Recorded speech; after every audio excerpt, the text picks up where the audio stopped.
Hello student, তোমরা যারা ক্যালকাটা ইউনিভার্সিটির আন্ডারে 5th সেমিস্টারের ছাত্রছাত্রী আছো এবং তোমাদের রাষ্ট্রবিজ্ঞান সাবজেক্টটা মাইনর সাবজেক্ট হিসাবে আছে, তোমাদের জন্য আজকের ক্লাসটা খুবই গুরুত্বপূর্ণ। আজকের ক্লাসে তোমাদের MN3 পেপার অর্থাৎ পলিটিক্স ইন ইন্ডিয়া এই পেপার থেকে দুটি গুরুত্বপূর্ণ বড় প্রশ্নের উত্তর নিয়ে আলোচনা করব এবং এই প্রশ্নগুলো তোমাদের 10 বা 20 নম্বরে পরীক্ষায় আসতে পারে এবং আজকে দুটো প্রশ্নই থাকছে তোমাদের মডিউল 2 থেকে। প্রথম প্রশ্ন, ভারতে অর্থ কমিশনের গঠন ও কার্যাবলী আলোচনা করো। মোস্ট ইম্পর্টেন্ট প্রশ্ন। প্রথমেই তোমরা ইন্ট্রোডাকশন অর্থাৎ ভূমিকা দিয়ে শুরু করবে। ভারতীয় যুক্তরাষ্ট্রীয় শাসন ব্যবস্থায় কেন্দ্র ও রাজ্যগুলির মধ্যে সুষম অর্থনৈতিক সম্পর্ক বজায় রাখার ক্ষেত্রে অর্থ কমিশন অর্থাৎ ফিনান্স কমিশন একটি অত্যন্ত গুরুত্বপূর্ণ ও অপরিহার্য প্রতিষ্ঠান। ভারতীয় সংবিধানের 280 নম্বর ধারায় অর্থ কমিশনের গঠনের কথা বলা হয়েছে।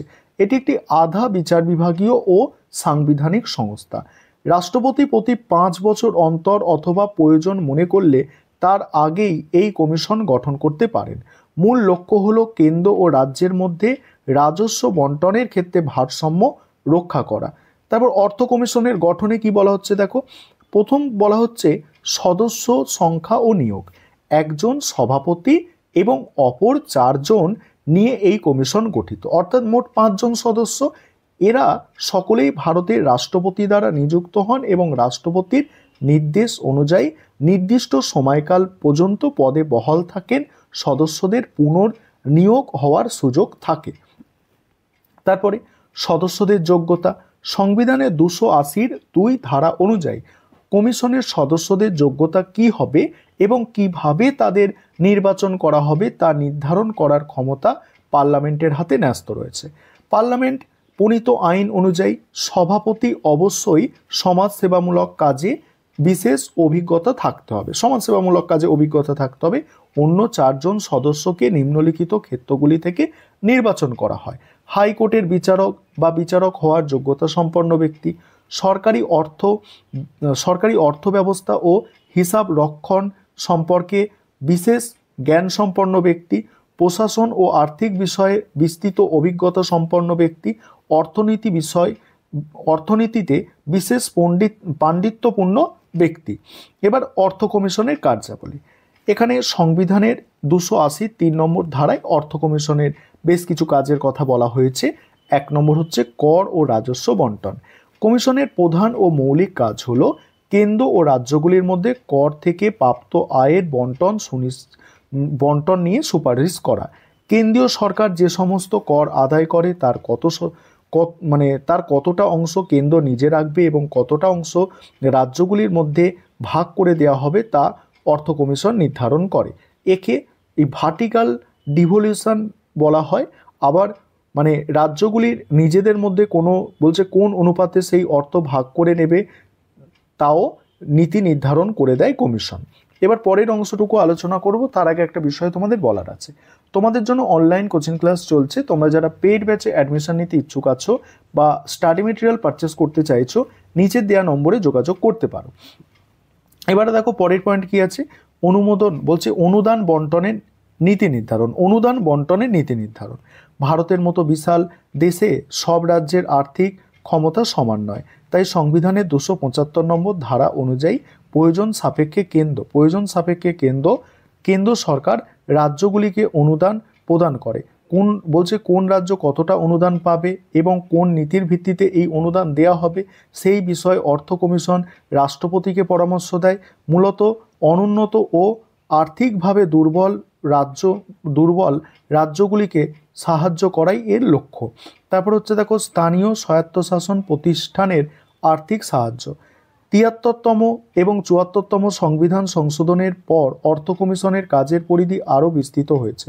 বর্তমানে কমিশন সুপারিশ করে যে রাজ্যের পঞ্চায়েত ও পৌরসভাগুলির আর্থিক সচ্ছলতা বৃদ্ধির জন্য রাজ্যের সঞ্চিত তহবিল কিভাবে বৃদ্ধি করা যেতে পারে এই বিষয়ে কমিশন রাজ্য অর্থ কমিশনের সুপারিশগুলিকে বিবেচনায় রাখে।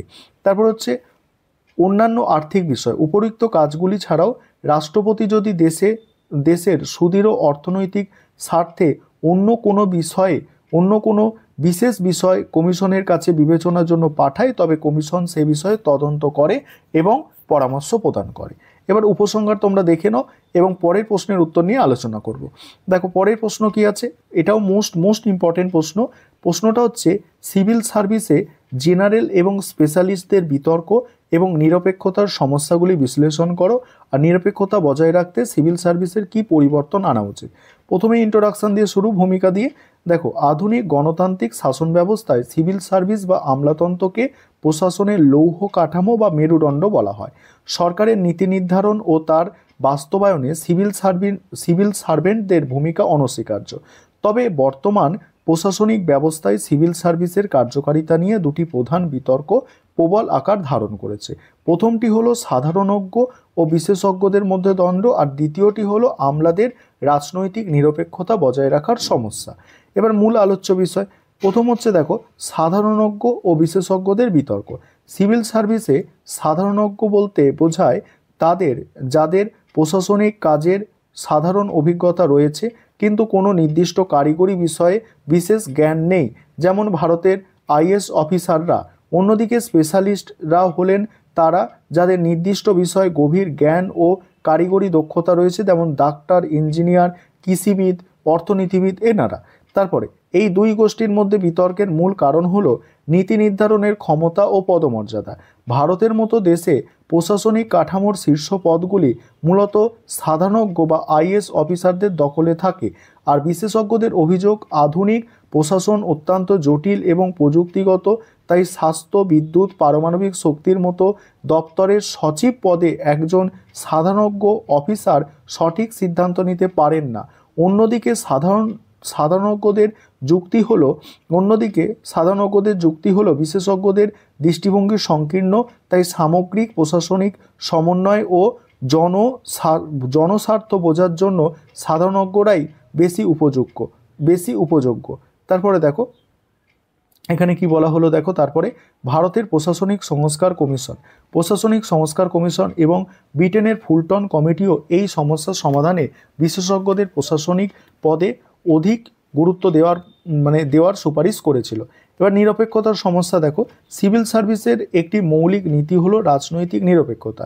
এর অর্থ হলো আমলারা কোনো নির্দিষ্ট রাজনৈতিক দলের প্রতি অনুগত থাকবেন না। তারা সংবিধান ও আইনের প্রতি দায়বদ্ধ থেকে ক্ষমতাসীন যে কোনো সরকারের নীতি বাস্তবায়ন করবেন, কিন্তু বাস্তবে এই নিরপেক্ষতা বজায় রাখা কঠিন হয়ে দাঁড়িয়েছে। বর্তমানে অভিযোগ ওঠে যে সিভিল সার্ভিস ক্রমশ রাজনীতিকরণের শিকার হচ্ছে। অনেক ক্ষেত্রে আমলারা পদোন্নতি, ভালো পোস্টিং এবং রাজনৈতিক সুরক্ষার আশায় ক্ষমতাসীন দলের প্রতি অন্ধ আনুগত্য প্রদর্শন করে। আবার রাজনীতিবিদরাও আমলাদের নিজেদের দলীয় স্বার্থে ব্যবহার করার চেষ্টা করে। এর ফলে প্রতিশ্রুতিবদ্ধ আমলাতন্ত্রের নেতিবাচক দিকটি ফুটে উঠেছে, যা নিরপেক্ষ প্রশাসনের পরিপন্থী। নিরপেক্ষতার অভাবে জনকল্যাণমূলক কাজ ব্যাহত হয় এবং প্রশাসনের ওপরে জনগণের আস্থা কমে যায়। এবার আছে দেখো নিরপেক্ষতা রক্ষার প্রয়োজনীয় সংস্কার। 1 নম্বর সংস্কার হচ্ছে চাকরির নিরাপত্তা ও নির্দিষ্ট কার্যকাল। ঘন ঘন বদলি বা ট্রান্সফারের ভয় দেখিয়ে রাজনীতিবিদরা যাতে আমলাদের প্রভাবিত করতে না পারে, সেই জন্য সুপ্রিম কোর্টের নির্দেশ অনুযায়ী সিভিল সার্ভিস বোর্ড গঠন করে আমলাদের পদের মেয়াদ নির্দিষ্ট করা উচিত। 2 নম্বর হচ্ছে দেখো স্বচ্ছ নিয়োগ ও পদোন্নতি এবং গুরুত্বপূর্ণ পদে পোস্টিংয়ের ক্ষেত্রে রাজনৈতিক সুপারিশের পরিবর্তে মেধা ও কর্মদক্ষতাকে একমাত্র মাপকাঠি করতে হবে। 3 নম্বর হচ্ছে দেখো সাংবিধানিক সুরক্ষা ও আচরণবিধি। আমলাদের রাজনৈতিক চাপ থেকে মুক্ত রাখার জন্য কঠোর আইনবিধি প্রণয়ন করতে হবে এবং তাদের সাংবিধানিক সুরক্ষাও নিশ্চিত করতে হবে, যাতে তারা নির্ভয়ে সঠিক পরামর্শ দিতে পারে। তারপরে উপসংহার। এইভাবে তোমাদের প্রশ্নের উত্তরগুলো ভালো করে গুছিয়ে লিখতে হবে ভালো নম্বর পাওয়ার জন্য। এই ছিল আজকে তোমাদের গুরুত্বপূর্ণ 2টি প্রশ্নের উত্তর।